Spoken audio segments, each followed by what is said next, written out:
Hi guys, good morning from here. So I'm just doing this video in order to help people who have had challenges with writing for CELPIP, right?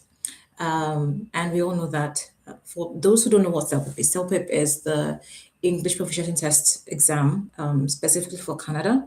Though the good part of it is that it's now been accepted in Australia, right? So if you want to apply for your postgraduate work permit, you do need to write the CELPIP, right?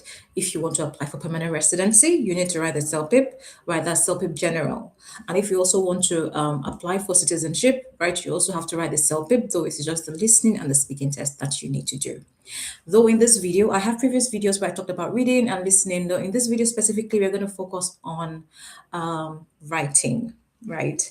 And for those who do not know, so the writing section, you basically have to answer two questions. Yeah. So the first is an email, and the next is a survey. The survey is like where you argue, and they basically give you like two options. You're either for or against, and then you have to convince the CELPIP instructor, administrator, or the other person that your points are valid. That is essentially what CELPIP is about, the CELPIP writing specifically. And I remember if you were part of my training, the training I had, I think last week, or was it 2 weeks ago, you would see that you have like a free practice test once you sign up for CELPIP. You have a free practice test once you sign up for CELPIP, and that's very important. So once you do the practice test, you're essentially able to then kind of do an audit of yourself, know where you are along the journey, know how you will fare in your speaking, your writing,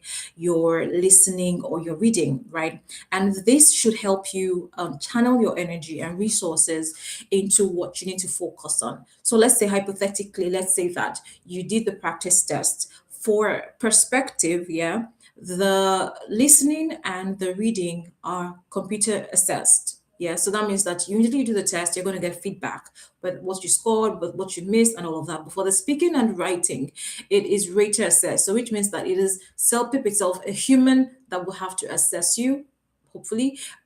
Essentially, you don't get it, you don't get the CELPIP speaking or writing immediately. So and then this was my major problem. I was like, okay, then how do I get an assessment when I do not get a feedback from CELPIP? And I said, oh, there's AI. So I said, okay, fine. I think I will try to use ChatGPT to grade myself and rate myself on my writing and speaking, the things that CELPIP doesn't grade me on in the practice test, and then kind of follow on with that.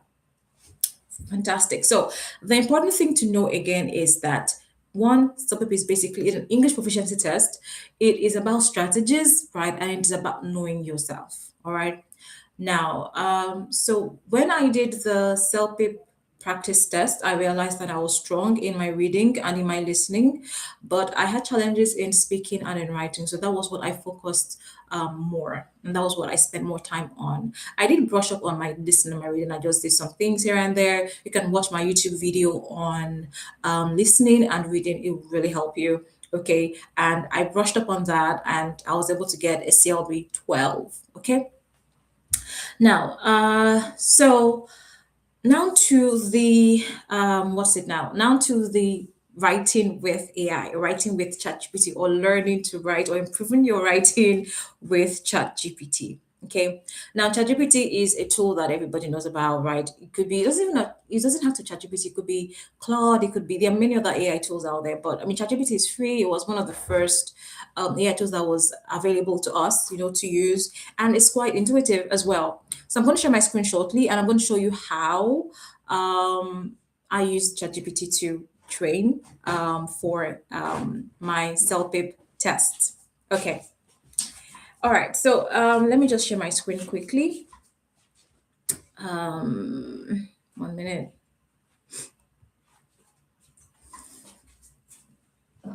Okay. Okay, great. So the good part about ChatGPT is that one, you can use it to come up with questions. Two, you can use it to grade yourself. And three, you can use it to practice. Like ChatGPT can be very, very objective with you and tell you, okay, what you wrote here, you got a grade 6 or you got a CLB 7. And then the good part of it is you can also tell it to rewrite what you wrote, for a CLB 10 or a CLB 11. And from there on, you're not able to learn how to write for a CLB 10. Do you understand that? So, yeah, of course, ChatGPT can help you write the exam. It just trains you, trains your mind, trains your hands, trains everything to think like a CLB 12. Okay. All right. So let me just share my screen and then we go into that. All right. Great. So we have this here. This is my AI tool. Okay. So let's see now.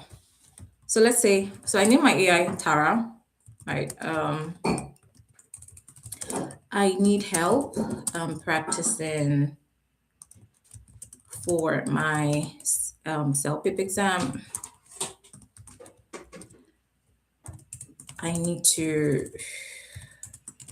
I am aiming for a CLB 10, hypothetically. Okay, so, all right, so you can see that, it's responding, right? So, it's CLB 10. Okay, I want to focus specifically on writing for now. So, perfect. So you see, he's giving you a breakdown. So you basically have 27 minutes in the real exam, right? And then you have to write like 150 to 200 words. So there are two things you have to do here. One, you have to learn how to basically write between 150 to 200 words, not under 150 and not more than 200, because you lose marks for writing more than 200, and then you also lose marks for writing less than 150. So it has to be, you have to know how many, like your word count. You have to master your word count. Okay. So write your response here. So like it says, write your response here as if it were a real exam. Paste it here, what you've done, then I'll score using self-pip rubrics. And that's very important. So ChatGPT has, because self-pip rubrics are already available on the website, so ChatGPT can use that to grade you. Use the self-pip rubrics to grade your write-up, right? So let's see now here. Okay, give me questions to practice with.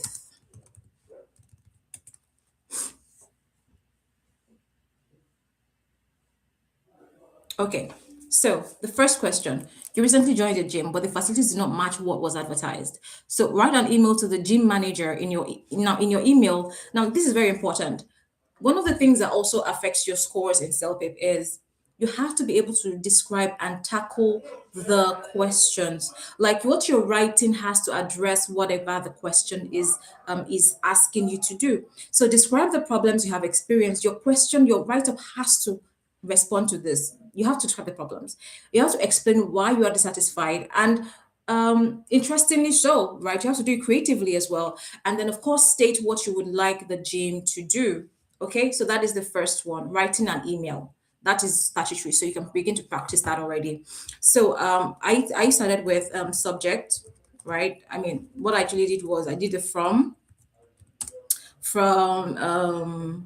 Claude, just any email is fine, at gmail.com to let me say the name of my gym is Crunch Fitness at westdale.com, right? Subject. So the writing in that is no match. Write an email to your gym manager. What problems you encountered? Dissatisfaction, dissatisfaction with gym. Of course, you won't have AI to help you correct. Dissatisfaction with gym membership, or with gym facility, essentially. right? And then you go to subject to gym facility, you go to the dear. It depends on your relationship. So if, for example, you have a very good relationship with your gym manager, you don't have to put dear gym manager. If you know the person's name, I believe that if it's a gym you go to frequently, right, you should know the gym manager's name. So maybe dear John or hello John. Hello John. I am writing blah blah blah blah. I am writing this. I mean, of course, salutations are necessary. I trust you well. Oh well. I'm writing this email to what was the describe what you've experienced, why you're dissatisfied, and what you want the gym to do. To express my immense dissatisfaction with the gym facility. I recently subscribed. So let me talk about this. When you're doing your writing, there's 27 minutes for one section, right? You have to write very fast typically so that you have enough time to proofread, because like you can see now I'm making errors, I'm making mistakes. You have to be able to finish in time so they can go back, reread what you have written, correct the, you might have duplicate responses like repeat statements. You can make it, you can condense that information in something that is really interesting to read for your examiner, right? So I recently signed up for the professional plan, just hypothetically, of Crunch for Crunch Fitness, right? I was excited about the whole experience I was going to get at the gym, to get at the gym. However, in recent times, I noticed most equipment were either out of service or not available, like taken completely out. Of course, you can write like this one.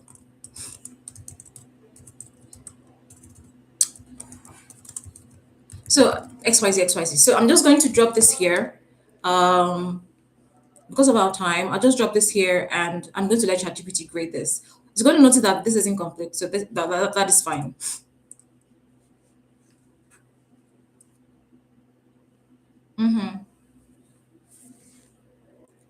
Okay, you can see I'll break into three clear parts.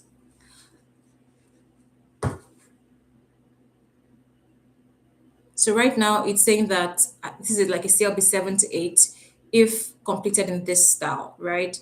So it requires more control. So you can see that it's giving you specific feedback. Spelling errors, like I said, about experience, most equipment where was informal punctuation, take completely, are very exam unfriendly. At CLB 10, small errors matter. So it's okay for CLB 7, it's generic, sounds memorized, CLB, fine. So it then says vague details, specific examples. Again, I didn't write this end to end. Okay, so you have to be at specifics are very important. So it says, hello, John, concerns regarding gym facilities and equipment availability. Hello, John. I hope you're. So you basically see what you would write, yes, to then be able to get a CLB 7, CLB 10. So it's going to basically rewrite what you have written, right? And then you would now have to write it the way ChatGPT wrote it so that you can train your mind to write that way.